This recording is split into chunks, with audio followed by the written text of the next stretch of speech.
الحمد لله رب العالمين والصلاة والسلام على سيد الأنبياء والمرسلين محمد وآله وأصحابه أجمعين أما بعد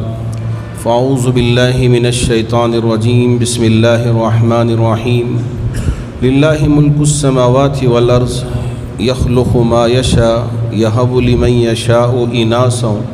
وَيَهَبُ لِمَن يَشَاءُ الذُّكُورَ أَوْ يُزَوِّجُهُمْ ذُكْرَانًا وَإِنَاثًا وَيَجْعَلُ مَن يَشَاءُ عَقِيمًا إِنَّهُ عَلِيمٌ خَبِيرٌ صدق اللہ مولانا العظیم۔ بزرگان محترم، اللہ کا شکر، اللہ رب ذوالجلال نے ہمیں اور آپ ماشاءاللہ نمازوں کا اہتمام کرنے اور تراویح میں قرآن مجید کے سننے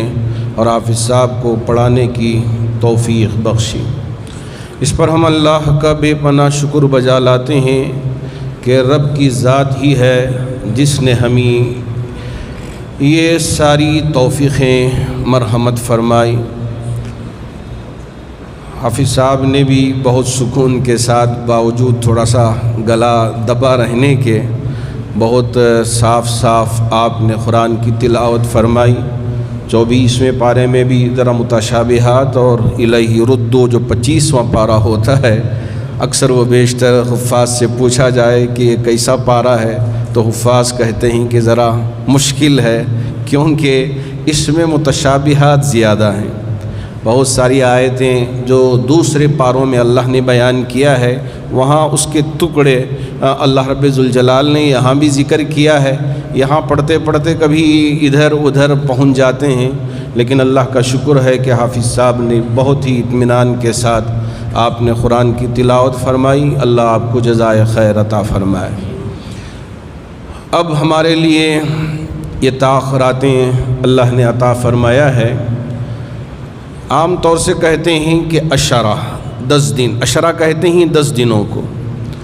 اب اگر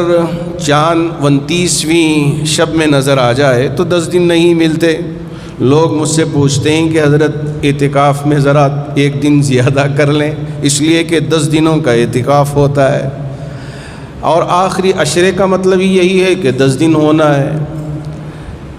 ایسا ہرگز نہیں، چاند کا سورج کا مالک اللہ ہے۔ کبھی اللہ چاند دکھاتے ہیں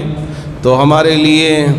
29 روزے ملتے ہیں، اگر چاند نظر نہ آئے 30 دن کے روزے مل جاتے ہیں۔ ہمارے لیے حکم یہ ہے کہ آخری عشرے کا مطلب آخری 9 دن ہو 10 دن ہو، ان دنوں کا اعتکاف کرنا ضروری ہے۔ اور اعتکاف والے کے لیے روزہ بھی شرط ہے، جو سنت اعتکاف ہو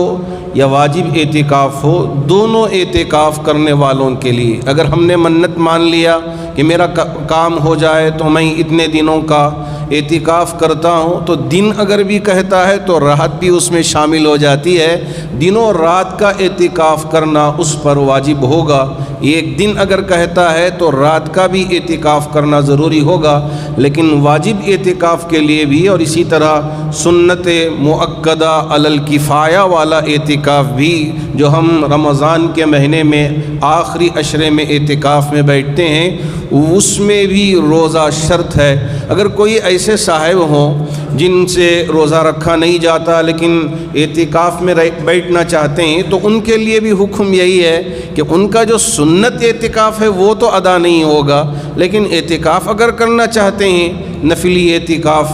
اس پر اللہ ثواب دیتے ہیں، اس لیے کہ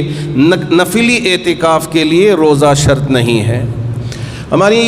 جو مائیں ہوتی ہیں، جیسا کہ میں نے کہا، یا ہماری بیٹیاں یا ہماری بہنیں گھروں میں بیٹھ کے اعتکاف کرنا چاہتی ہیں، اگر وہ آخری عشرے کے، آپ کو میں بتاتا چلوں کہ میرے نبی تاجدار مدینہ احمد مصطفیٰ محمد مجتبیٰ صلی اللہ علیہ وسلم جب دنیا سے پردہ فرما گئے، تو جب دنیا سے پردہ فرما گئے تو آپ کی امہات المؤمنین، جنہیں ازواج مطہرات کہتے ہیں، وہ بھی اعتکاف کا اہتمام فرماتی تھی۔ اما عائشہ صدیقہ رضی اللہ تعالی عنہا ہو یا دوسری ازواج ہوں، وہ بھی اعتکاف کا اہتمام کرتی تھیں، اس لیے کہ اللہ کے رسول علیہ السلام پابندی سے 10 دنوں کا، لیکن آخری وقت میں آپ نے 20 دنوں کا اعتکاف فرمایا تھا، لیکن 10 دنوں کا اعتکاف سنت موقدہ ہے۔ اب اگر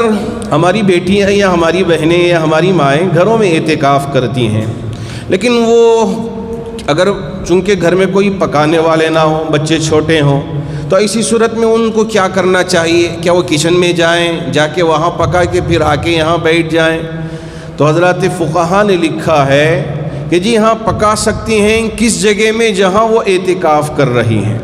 وہ وہاں نہیں جا سکتی جہاں کچن ہو یا دوسری جگہ باہر نکلنا ان کے لیے مناسب نہیں ہے۔ جس جگہ میں وہ اپنے لیے حج جو مقرر کر لی ہے اس میں ہی آٹا گوندنے کا کام کر رہی ہے، یہ ہے کہ چاول پاک کرنا اور کھانے پکانے کی پوری تیاری کرنا، ساری چیزیں وہیں اس دائرے میں رہ کر لینے میں کوئی حرج نہیں ہے، اس سے اس کے اعتکاف میں کسی طرح کا کوئی فرق نہیں آئے گا۔ بہتر یہی ہے کہ اگر دوسری سہولت ہو گھر میں اور بیٹیاں ہوں یا ان کی بہنیں ہوں یا اور عورتیں ہوں، تو ایسی صورت میں وہ پکانے کا کام کر لیں اور وہ گھر کے جھاڑنے کا اور دوسرے کام وہ انجام دے لیں۔ جو اعتکاف میں بیٹھتی ہیں وہ پورا وقت عبادت میں گزارنے کا اہتمام اگر کرتے ہیں تو انشاءاللہ ان کا اعتکاف میرے نبی علیہ الصلاۃ والسلام نے جو اعتکاف کیا تھا اس کے برابر ہو جائے گا، اور اللہ رب ذوالجلال اجر و ثواب عطا کرنے والے ہیں۔ عام طور سے چونکہ اعتکاف میں جو بیٹھنے والے ہوتے ہیں ان کے لیے تو بہت اجر و ثواب اور بہت اللہ رب ذوالجلال کی جانب سے انعامات کا اعلان فرمایا ہے اللہ کے رسول علیہ الصلاۃ والسلام کی زبانی۔ چونکہ میرا بھی ایک پروگرام ذی سلام میں 4 سے 5 تک مختلف علماء کے ساتھ سوال و جواب کی روشنی میں ہوتا ہے، دنیا بھر سے لوگ سوال پوچھتے ہیں کہ یہ سوال یہ ہے وہ سوال ہے، تو اس موقع پہ بھی میں جوابات دیتا ہوں۔ تو اعتکاف سے متعلق بہت سارے سوالات آج مجھ سے کیے گئے اور میں نے ان کے جوابات بھی وہاں اس موقع سے دیا تھا۔ تو جو احباب یہاں جامع مسجد میں ہیں یا یہ ہے کہ الگ مسجد میں ہیں، اب اگر مسجد میں کوئی پریشانی لاحق ہو گئی، اس مسجد میں کوئی پریشانی لاحق ہو گئی، اب یہاں حالات ایک دم خراب ہو گئے، مسجد میں ٹھہرنے کی اجازت نہیں دی گئی، تو اب ہم کو کیا کرنا چاہیے؟ تو حضرات فقہا نے لکھا ہے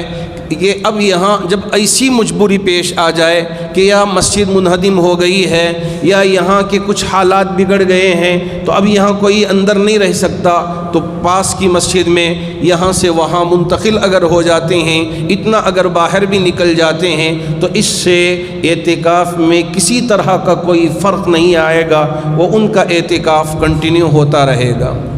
ہاں، اگر ایسی مسجد میں ہم اعتکاف بیٹھے جہاں جمعے کی نماز نہیں ہے،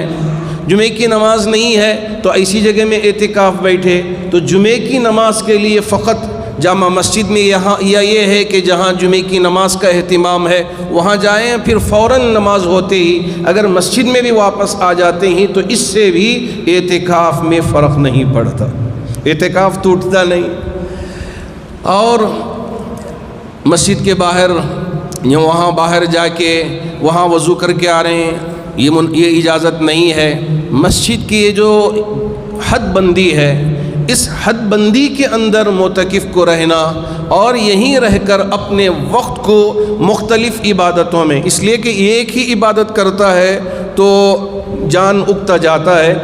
اس لیے معتکف کو چاہیے کہ اپنے وقت کو مختلف عبادتوں میں، جیسے قرآن کی تلاوت میں تھوڑا سا وقت لگا لیا، اس کے بعد سبحان اللہ، الحمدللہ، لا الہ الا اللہ، اللہ اکبر کے ذکر کے لیے ایک وقت متعین کر لیا، درود شریف اتنی دفعے میں پڑھوں گا، یہ وقت اس کے لیے متعین کر لیا، یہ ہے کہ استغفار پڑھنے کے لیے اپنے لیے ایک وقت خاص کر لیا کہ میں اس وقت میں استغفار کروں گا، اور حلقہ بنا کے یہ جو 5 منٹ کا مدرسہ ہے اس کتاب کے پڑھنے کے لیے، یہ جو بھی مسئلے مسائل کے کچھ کتاب کے مسئلے ہیں وہ یہ ہے کہ قرآن کا ترجمہ ترجمہ یا قرآن کی تفسیر تھوڑا سا روزانہ آپ نے پڑھ لیا، وقت نکال لیا حلقہ بنا کے، یا یہ ہے کہ دعائیں یاد نہیں ہیں، دعائیں یاد کرنے کے لیے میں پڑھنے کے زمانے میں جماعت میں نکلا ہوا تھا، اس وقت ماشاءاللہ میں نے بہت ساری دعائیں یاد کی، تو آج بھی وہ زبان زد ہیں اور آج بھی وہ یاد ہیں۔ وضو کی دعائیں اور روزمرہ کی دعائیں ہم نکلے اور ہمارے ساتھی بھی یاد کی، ہم نے بھی یاد کیا، ماشاءاللہ آج تک وہ دعائیں ہمیں زبان زد ہیں اور یاد ہیں۔ تو اب یہاں اللہ نے موقع دیا ہے، اگر دعائیں یاد نہیں ہیں تو دعاؤں کے یاد کرنے کا حلقہ لگائیں، اور ایسے ہی نماز کے فرائض ہیں، غسل کے فرائض ہیں، اور روزے کی کیا کیا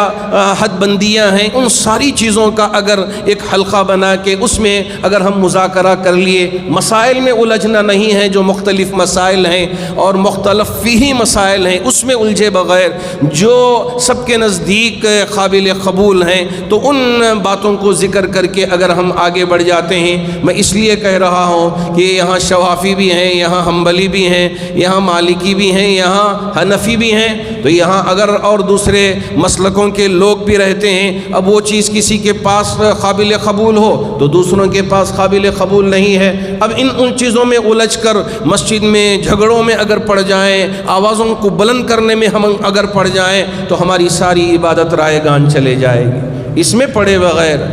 ہم فرائض، اس میں کسی طرح کا کوئی اختلاف نہیں ہے، اس کا اہتمام کریں۔ صرف مستحبات میں یا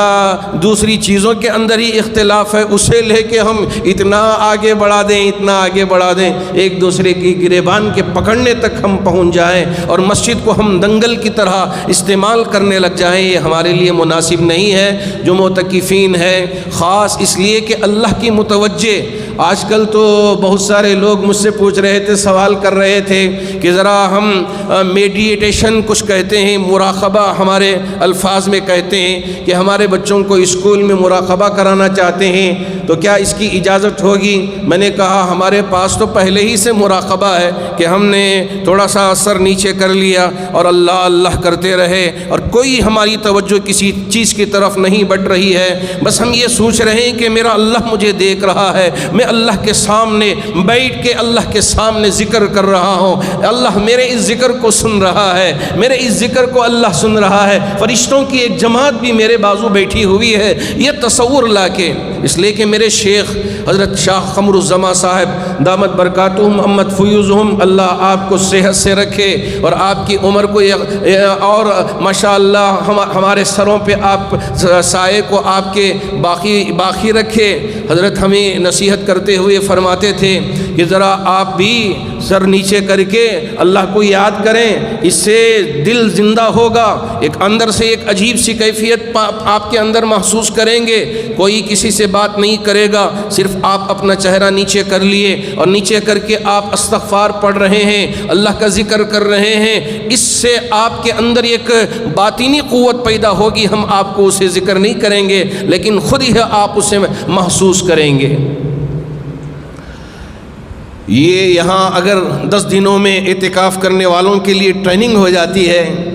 تو ماشاءاللہ ان کے لیے نور علی نور، پہلے ہی سے ایک نور رمضان کا ہے اور اللہ کے گھر میں بیٹھ کے یہ ساری عبادتیں انجام دے رہے ہیں، تو نور پر نور اللہ آپ کے لیے عطا کر دیا۔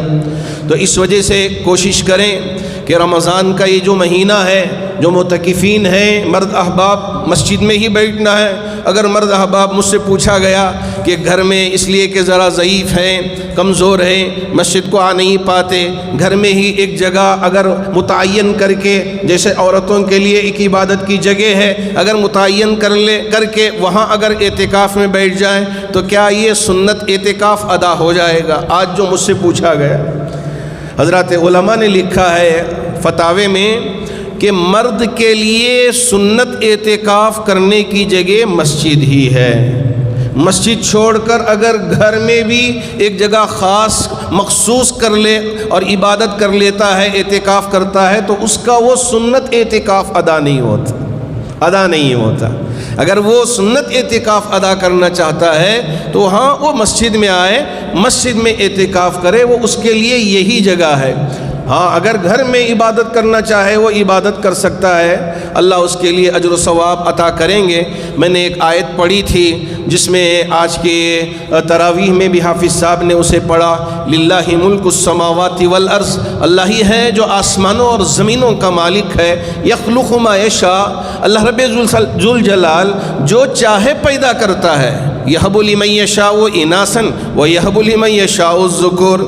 کبھی کسی کے لیے لڑکی دے دیتا ہے اور کبھی کسی کے لیے لڑکے دے دیتا ہے۔ اور بعض احباب مجھ سے آ کے گزارش کرتے ہیں، مولانا ماشاءاللہ بیٹیاں ہی بیٹیاں میرے گھر میں ہیں، ایک بھی بیٹا نہیں ہے، ذرا دعا کر دیں کہ اب مجھے بیٹا بھی ہو جائے۔ اور بعض احباب وہ ہیں کہ جو آ کے گزارش کرتے ہیں کہ میرے لیے بیٹے ہی بیٹے ہوئے ہیں، ایک بھی بیٹی نہیں ہے، حضرت ذرا بیٹی کے لیے دعا کر دیں کہ اللہ مجھے بیٹی عطا کر دے۔ میرے استاذ حضرت مولانا سیف الدین صاحب رحمۃ اللہ علیہ بہت ماشاءاللہ جید عالم دین تھے، اور حدیث پر بہت زیادہ آپ کو پکڑ تھی اور بہت پختگی تھی حدیث کے علم میں، اور نحو و صرف کے قواعد اور بہت سارے مسئلے مسائل میں بہت زبردست گہرا علم رکھنے والے ہمارے اساتذہ میں سے آپ شمار کیے جاتے تھے۔ گزشتہ سال یا اس سے پہلے والے سال میں جب کرونا کا قصہ آیا تھا، اس وقت حضرت ہم سے رخصت ہو گئے۔ حضرت بھی فرماتے تھے ہمیں درس میں، طلبہ ہم تھے تو سامنے ہم بیٹھے ہوئے ہوتے تھے، حضرت فرماتے بیٹوں کی لائن لگی ہے بیٹی نہیں ہے، بیٹوں کی لائن لگی ہے بیٹی نہیں ہے۔ اور ماشاءاللہ جب بڑی عمر میں پہنچے اور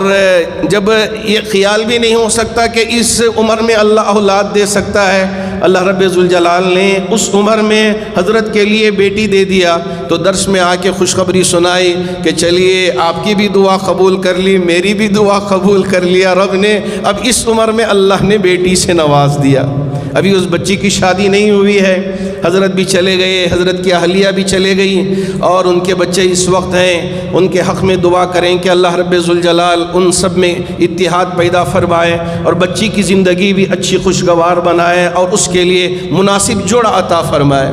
یہب لمن یشاء اناسا ویہب لمن یشاء الذکور او یزوجہم ذکرانا واناسا ویجعل من یشاء عقیما، کبھی کبھی ایک ہی وقت میں